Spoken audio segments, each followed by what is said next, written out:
Air moves us, fire transforms us, water shapes us, earth heals us. And the balance of the wheel goes round and round, and the balance of the wheel goes round. Air moves us, fire. Hey there, boys and girls. Tonight is the full moon. One of the things that I really wanted to do was actually go ahead and do a video about Esbats, which is also known as the time of the full moon, and it's also known as the witch's term for the full moon meeting or working. Because it is an Esbat, technically tonight, a few of the different things that you can actually do on a full moon include either doing a ritual with a bunch of friends or your coven mates, whatever you work with, or if you work solitary, it's a good time to do this as well. You can actually do a house blessing if you want, and that actually includes physically cleaning up things before you do a house blessing. It means cleaning your home and then going through and actually physically cleaning your home of all negative energy within. Some of the other things that you can actually do during the Esbat is the helping and healing of others. One of my favorite things to do on a full moon is to actually go ahead and do a small ritual where I light a bunch of candles, and each candle has a specific name carved into it, and each candle is blessed and charged specifically for healing energies for those people. Now, this is a great time to be doing healing, because most of the other rituals that we do throughout the year, specifically the holidays, the holidays are a really good time to go ahead and do different types of magic as well, but because they're more celebratory type deals where it's actually a celebration of the changing of the seasons,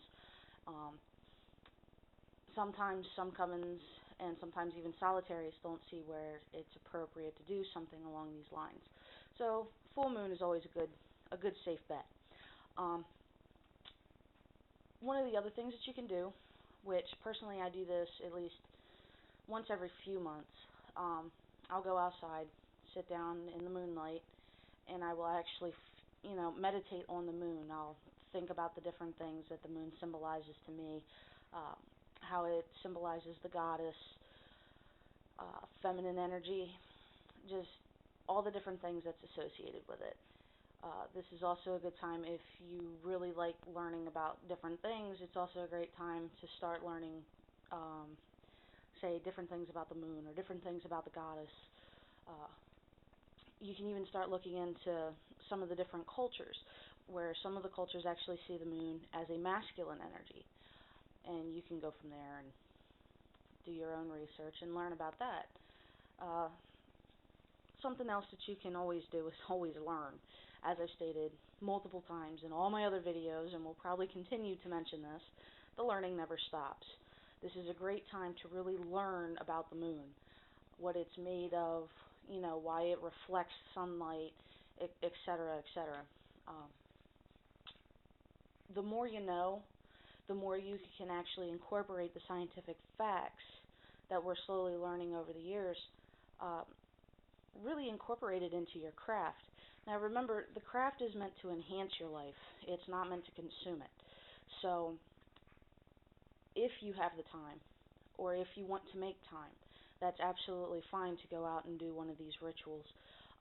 Some covens prefer, instead of doing an actual ritual, they'll actually just get together and meet up. Now some covens will actually do this on a new moon instead. But you have to think too that if you're part of coven, there's an awful lot of meetings. You got to think there's 8 meetings for the major holidays, and then give or take, there's about 13 moons in a year, full moons in a year. So you got to think about all this stuff and how this stuff can actually start affecting your life if you start becoming completely consumed by it. Make sure that if you're going to make time, that it's not going to interfere with something else. I've noticed that a lot of people who join covens have this very problem. They try to either put all their effort into the coven and forget about their social life, or they put all their effort into their social life and forget about their coven. You really do need to learn how to keep a balance and a really good medium within you, and within the different things that you're doing throughout the day, and throughout the rest of your life and throughout the year. So, one of the things I talked about in a previous video was about the elements.